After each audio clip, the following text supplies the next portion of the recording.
होना चाहिए कि उसके रूट को फाइंड आउट करने के पास हमारे पास दो तरीके होते हैं। फर्स्ट जो तरीका है by prime factorisation method, first जो सेकंड मेथड है बाय डिवीजन मेथड।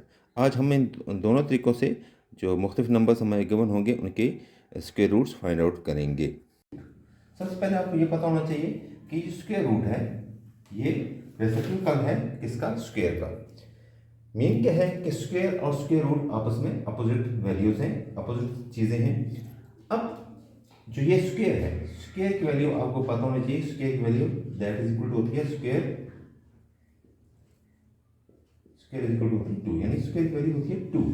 मीन जब ये अपोजिट है, स्क्वायर और स्क्वायर रूट जब आपस में अपोजिट है तो मीन जो स्क्वायर रूट की जो वैल्यू होगी वो होगी 1/2। हमें एक नंबर गिवन है दैट इज इक्वल टू 10, ये नंबर 10 गिवन है। इसके ऊपर जब 2 एक्सपोनेंट फॉर्म में आएगा तो हम बोलेंगे कि 10 का जो स्क्वायर है वो 2 है, 10 स्क्वायर 2। अब इस नंबर की जगह कोई अल्फाबेट यूज हो सकता है। सपोज मैं लिख लेता हूँ जी का जो मैंने उसके ऊपर जो है ना जो एक्सपोनेंट है वो जब 2 लिखूंगा तो बोलेंगे जेड स्क्वायर।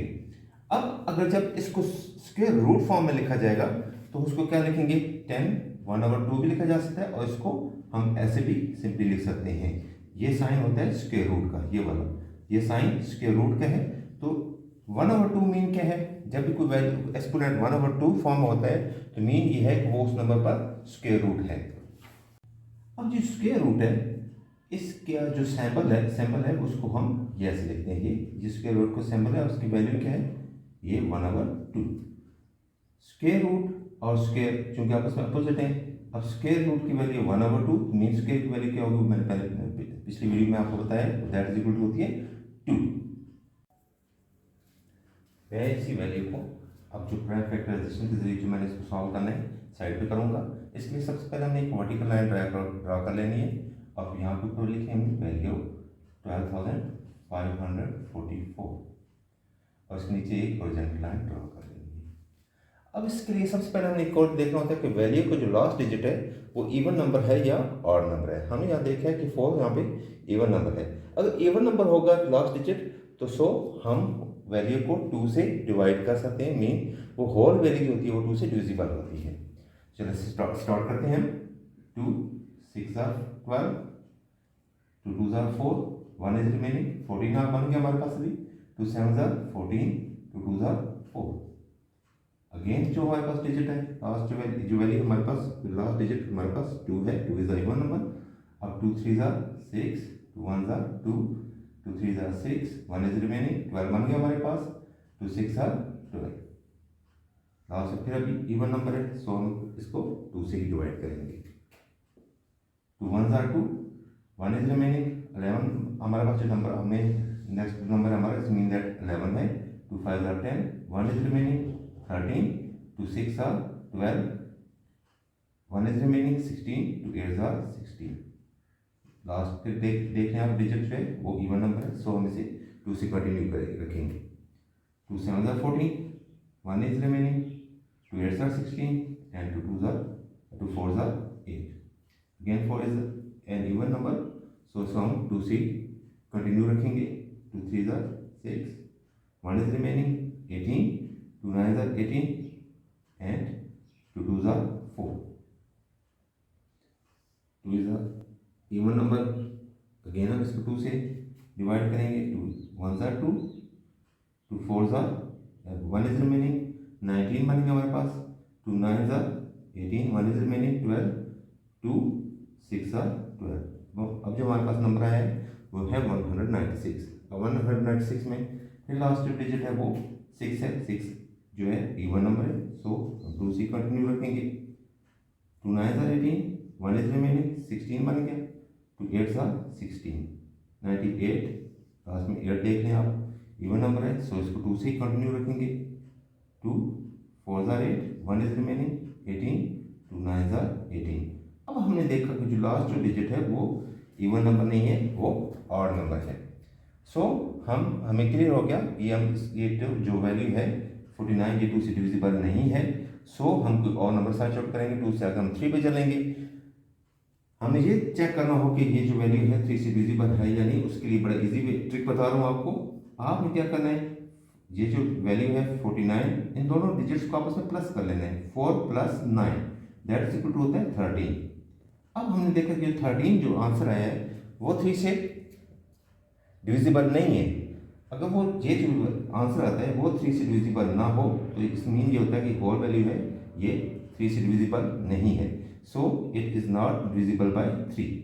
हम आगे चलेंगे 4 से भी डिविजिबल नहीं है 49, 5 से डिविजिबल नहीं है 6, नो, एंड देन जो नंबर आता है हमारे पास वो आता है 7, 7 ज़ा 49। अब जो 7 है इसको भी हमने फिनिश करना है, 1 ज़ा 7 मी। ये हमारे जो है ये 12,544 की हमने प्राइम फैक्टराइजेशन कर ली है। और यहाँ पे देखिए हमें ये जो नंबर्स अचीव हुए हैं इनको हम पेयर फॉर्म्स में आप लिखेंगे। अब देखें ये 2 और ये 2, इसको हम एक पेयर बना लेंगे। इसको हम क्या लिखेंगे, अब जो हम इनको पेयर बना दें हम इसको 2 पावर 2 लिख लेंगे। ओके, अब इसको भी हम ये लिख सकते हैं, 2 का ये पेयर बन गया, ये भी पेयर बन गया और ये भी पेयर बन गया और ये भी 7 का ऑप्शन पेयर बन गया। मीन क्या है, अब 2 की जो पेयर हमें यहाँ पे अचीव हुए हैं, जो हमने हासिल किए हैं वो कितने हैं, 1 pair, second pair, third pair and fourth pair. हम इसको अब यहाँ पे आ जाएंगे, हम ये पेयर जो हमको लिखेंगे, फर्स्ट पेयर ये वाला, सेकंड पेयर ये वाला, थर्ड पेयर ये वाला, फोर्थ पेयर ये वाला 2 का जो है। उसके बाद एक और हमारे पास पेयर था 7 का पेयर, हम उसको भी लिख लेंगे। ये जी मैंने 7 का पेयर भी लिख दिया। अब हमने इसी के ऊपर एज इट इज ऊपर जैसे अंडररूट था हमने अंडररूट लगा लेना है, ये अंडररूट हमने लिख लिया, लगा दिया। अब मैंने जो लास्ट वीडियो भी इसके स्टार्ट में जो बनाई है उसमें मैंने आपके लिए बताया है कि जो स्क्वायर होता है उसकी वैल्यू होती है 2, जैसी है ये देख लें आप। और जो अंडररूट होता है इसकी वैल्यू होती है 1/2। और ये जो स्क्वायर होता है ये इसको क्रॉस कर देता है, कैंसिल कर देता है। ठीक है, अब देखें ये 2, ये जितने स्क्वायर्स हैं इस अंडररूट से कैंसिल हो जाएंगे, बिकॉज क्योंकि ये जो सारी वैल्यू है ये अंडर दिस अंडररूट है, इस अंडररूट के अंडर है, सो तमाम जो स्क्वायर्स हैं इस अंडररूट से कैंसिल हो जाएंगे। अब जो हमारे पास जो वैल्यू बची 2 × 2 × 2 × 2 × 7 मीन अब हमने इन तमाम नंबर्स को मल्टीप्लाई करना है और एक आंसर लिख लेने हैं। जब हमने इनको आपस में मल्टीप्लाई किया तो देखा कि अब देखें 2 × 2 = 4, 4 × 2 = 8, 8 × 2 = 16, 16 को दोबारा हमने 7 से मल्टीप्लाई करना है। ये देखें 16 × 7, 7 × 6 = 42, 4 कैरी, 7 × 1 = 7, 7 and 4 112 हमारे पास आ गया। तो ये हमारा जो आंसर आया है स्क्वायर रूट आया है 12,544 का, बाय प्राइम फैक्टराइजेशन वो आया है 112। स्क्वायर रूट फाइंड आउट करेंगे बाय डिवीजन मेथड,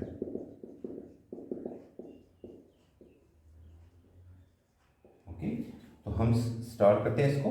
इसके लिए हमने क्या करना होता है, हमने इस जो वैल्यू गिवन होती है इसको एज इट इज लिख लेना है, अंडर हमने इसको लिख लेना है, हमने लिख लिया, साइन ड्रा कर लेना है। ये देखिए अब यहाँ पे हमने वैल्यू लिखनी है जो हमें गिवन है 12,544।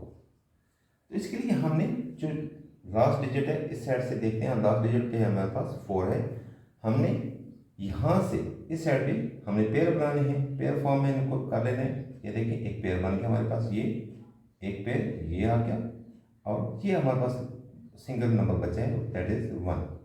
अब इसके लिए हमने करना क्या होता है, हमने पहले फर्स्ट ऑफ ऑल इसको सॉल्व करना है, ये जो 1 है। इसके लिए हमेशा याद रखें जब भी हमने मल्टीप्लिकेशन करनी होती है तो वो सेम नंबर्स की करनी होती है। जैसे आप कह सकते हैं कि 1 × 1 दैट इज इक्वल टू होता है 1, again 2 × 2 that is equal to होता है 4। हम ऐसे नहीं कर सकते कि जो नंबर हम जैसे सपोज हम 2 एक नंबर 2 सेलेक्ट कर लें और दूसरा नंबर कोई और नंबर सेलेक्ट कर लें, जैसे हो गया 2 × 3, ये ट्रू नहीं होगा, ये रॉन्ग होगा। आपने सेम नंबर लेने हैं। जैसे देखें सबसे पहले आपको पता होना चाहिए कि जो नंबर जो हम मैथ में यूज़ करते हैं वो है 0, 1, 2, 3, 4, 5, 6, 7, 8, 9। अब जब हम जीरो को यूज करेंगे तो इसके लिए हम साथ जो सेकंड नंबर यूज करेंगे वो जीरो ही होगा। वन को जब यूज करेंगे तो इसके लिए हमें लाजम होगा कि वो वन ही यूज करें उसको मल्टीप्लिकेशन के लिए। इस तरीके से सेम टू यूज होगा तो वो टू ही करेंगे, थ्री के लिए हम थ्री यूज करेंगे और फोर के लिए फोर ही। मेन ये है कि हमेशा जो मल्टीप्लिकेशन हम करेंगे वो सेम नंबर्स की करेंगे। अब चलते हैं, जैसे अब देखें हमारा फर्स्ट नंबर यहाँ पे मैंने यहाँ पे लिखा है अभी zero. Zero into zero zero होता है, हमने लाना है वन, या वन लाना है या लेस देन वन, जो कि बहुत इसके करीब नंबर हो। अब हमने जो नेक्स्ट नंबर सेलेक्ट किया वो है one into one. One into one होता है वन, वन वन ज़ा वन, मीन ये हम नंबर यूज करेंगे, ये देखें वन वन ज़ा वन। अब हमने इसको माइनस किया, यहाँ पे हमारे पास रिमाइंडर कुछ भी नहीं है, ऊपर से जो हमारे पास पेयर आएगा वो होगा 25। अब यहाँ पे जिसे हमने डिवाइड करना है इसके लिए बड़ा इजी मैं आपको वे बता रहा हूँ, ये ट्रिक है। आपने इस नंबर और इस नंबर को आपस में प्लस कर लेना है। अब वन में वन जब हम प्लस करेंगे हमारे पास जो नंबर हमें आता है हमारे पास वो होता है टू। अब आपने क्या करना है, इस वैल्यू के लिए आपने इस टू के साथ यहाँ पे जो नंबर सेलेक्ट करेंगे वो सेम इसी मेथड के जरिए होगा। जो नंबर यहाँ पे होगा वही ऊपर नंबर जाएगा। मीन हमने अब जैसे हमारे पास ये है टू, ये हमने टू लिखा साइड पे, इसके साथ हमने वन करके देख लिया। पहले जीरो करके देखें तो जीरो से आपको पता है कि जीरो से जो भी नंबर मल्टीप्लाई होता है वो तमाम वैल्यू को जीरो कर देते हैं। मीन ये जीरो जीरो हो जाएगा, मीन ये हम यूज़ नहीं करेंगे। सो नेक्स्ट हम आगे चलते हैं। तो टू के साथ हमने जो नंबर यूज किया वो वन किया और मल्टीप्लाई किया फिर अगेन वन से, क्योंकि मैंने ये बताया कि हमेशा मल्टीप्लिकेशन सेम नंबर की होती है। वन वन ज़ा वन एंड टू वन ज़ा टू। अब जो हमारे पास नंबर आया वो आया 21, जबकि ऊपर क्या हमारे पास 25 है। 21 इंटू वन करेंगे तो यहाँ पे जो नंबर है इसमें हमारे पास आएगा वो क्या आएगा, ये वन, और ये नंबर हम ये ऊपर लगा देते हैं। मीन 21 वन ज़ा 21। अब हमने 25 में से 21 को माइनस किया, 5 माइनस 1 4, यहाँ पर जीरो आ गया, देखने की जरूरत नहीं है। ऊपर से हमने ये पेयर नीचे लाया तो हमारे पास अब जो वैल्यू आ गई है वो है 444। अब आपने यहाँ पे जो नंबर लिखना है, देखिए ये टू हमारे पास जैसे था वो एज इट इज आएगा।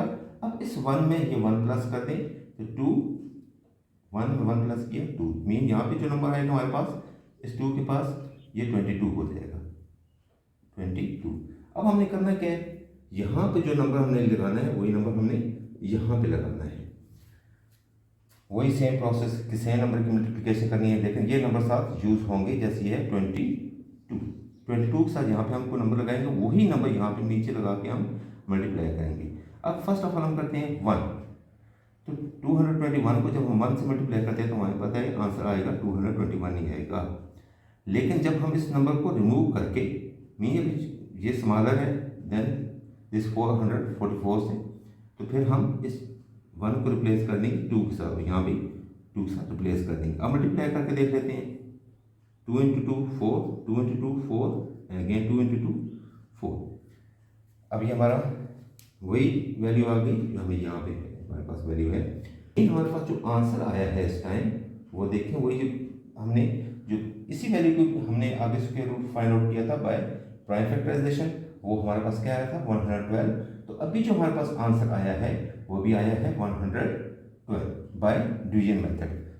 तो इसका आंसर जो आ गया हमारे पास वो क्या है 112। We have the value 78,961 and we have to find out the square root of this value। अब यहाँ पे हमने जो स्क्वायर रूट इसका फाइंड आउट करेंगे वो हम सेकंड मेथड जो है डिवीजन मेथड है उससे फाइंड आउट करेंगे। तो उसके लिए हमने क्या करना होता है, आपने इसी वैल्यू के ऊपर स्क्वायर रूट डाल देना और नीचे आ जाना। इस वैल्यू को अगेन लिखें 78,961। अब आप इसके ऊपर डिवाइड का साइन डालें। डिवाइड का साइन डालने के बाद आपने पेयरिंग करनी है सबसे पहले। तो पेयरिंग यहाँ से आपने एंड से स्टार्ट करनी होती है। टू नंबर्स को इकट्ठा लिख लें, ये पेयर बन गया हमारे पास, वन फर्स्ट पेयर, ये सेकंड पेयर बन गया and now this is the third pair. अब हमारे पास जो लास्ट ये 7 है, हमें स्टार्ट इसको यहाँ से करना है, इसकी डिवीजन यहाँ से स्टार्ट करनी है। हमने डिवीजन इस तरीके से करनी है कि जो नंबर हम यूज़ करेंगे उसी नंबर से उसको मल्टीप्लाई भी करेंगे। सपोज आप यहाँ पर 1 लिखते हैं तो उसको 1 से ही मल्टीप्लाई करेंगे। ऐसा नहीं है कि 1 यहाँ पर लिखा उसको यहाँ से 7 से मल्टीप्लाई करके आप 7 लिख लें, ऐसा नहीं होगा। अब 1 1 ज़रा अगर आप यूज़ कर सकते हैं, या अभी 2 यूज़ करेंगे तो उसको 2 से मल्टीप्लाई करेंगे। अब देखें हम 1 1 ज़ार 1 इज स्मॉलर देन 7, आगे बढ़ेंगे हम 2 2 ज़ार 4, अभी भी स्मॉलर है, फिर चलते हैं 3 3 ज़ार 9, अभी क्या हो ग्रेटर हो गया। सो हम इसको 2 से करेंगे, 2 2 ज़ार 4, 7 में से 4 को माइनस करें, आपके पास आ गया 3, ऊपर से पेयर ले आए आप 89। अब यहाँ पे आपने जो नंबर लिखना होता है वो इस तरीके से लिखना है कि ये जो नंबर है इसमें ये नंबर प्लस करें, इन दोनों को आपस में प्लस करें, 2 में 2 प्लस किया, आपके पास आ गया 4। मीन आपने यहाँ पे इसके साथ 4 के साथ कोई नंबर यूज़ करना है। अब ये सेकंड 2 डिजिट नंबर बन जाएगा और इसको सेटिस्फाई करे। अब देखते हैं 4 है, हम 4 के साथ कौन सा नंबर यूज़ करते हैं, आप साइड पे रफ में चले जाते हैं, रफ वर्क में हम 4 को साथ अटैच करते हैं। सपोज हम डायरेक्ट एक डिजिट ले लेते हैं 8। अब ये 8 जो लिया वो उसी 8 से हम इसको मल्टीप्लाई कर सकते हैं। मीन 48 अब बन गया, 48 को 8 से मल्टीप्लाई, ये देखिए दोनों से डिजिट्स सेम है। 8 8 सा 64, यानी आपके पास आ गया 6, 8 4 सा 32, 32 में आप प्लस करें 6 तो आपके पास आ गया 38। अब देखिए very near to this value है।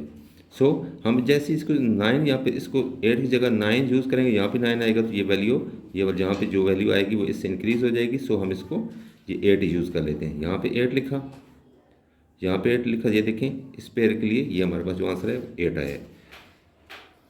384 माइनस किया हमने, आपके पास आ गया यहाँ से 9 में से 4 माइनस किया 5। अब आप ऊपर से पेयर ले आएंगे 61 को, 61। अब आपने करना क्या है, ये 48 देखें आपके पास ये अब जो नंबर है ये 48 में कोई नंबर आपने प्लस करना है। वो नंबर कौन सा प्लस करेंगे, देखें ये जो 8 अभी आप यहाँ पे लगाया था वही 8 आपने लगाया था यहाँ पे। मीन आपने इस 48 में ये 8 प्लस कर लेना है। ये देखें 48 में 8 प्लस किया, आपके पास आ गया 8 में 8 प्लस किया 16, 1 कैरी 4 एंड 1 5, आपके पास आ गया 56। अब आपने इस वैल्यू को सेटिफाई करने के लिए यहाँ पे अपने कोई नंबर यूज़ करने हैं। अब आप देख लें कि जब आप लास्ट पेयर लेके आते हैं तो आपने ज़हन में रखना होता है कि लास्ट डिजिट कौन सा है। यहाँ पे लास्ट डिजिट 1 है। 1 दो ही सूरत में आ सकता है, या 1 को 1 से मल्टीप्लाई किया जाए तो दैट इज इक्वल टू 1 होता है, या 9 को 9 से मल्टीप्लाई किया जाए तो दैट इज इक्वल टू 81। तो 81 के लास्ट में देख लें 1 है। सो हम यहाँ पे 1 को इस्तेमाल करेंगे या 9 को। हम 1 को इस्तेमाल करके देख लेते हैं। यहाँ पे 506, ये देखिए 56 लिखा, यहाँ पे 1 लिखा, इसी 1 से साथ मल्टीप्लाई किया, 1 1 ज़ार 1, 6 1 ज़ार 6, 5 1 ज़ार 5। देखें ये वैल्यू और ये वैल्यू टैली हो गई हैं। सो ये हमने यहाँ पे क्या लिख लेना है, ये देखें 561 बन गया, ये जैसे जो ये है, और ये 1 हम ऊपर ले जाएंगे और इसको यहाँ पे लिख लें 561 अब इसको में से माइनस करें तो फिनिश हो गया। सो जो आवर आंसर इज 281।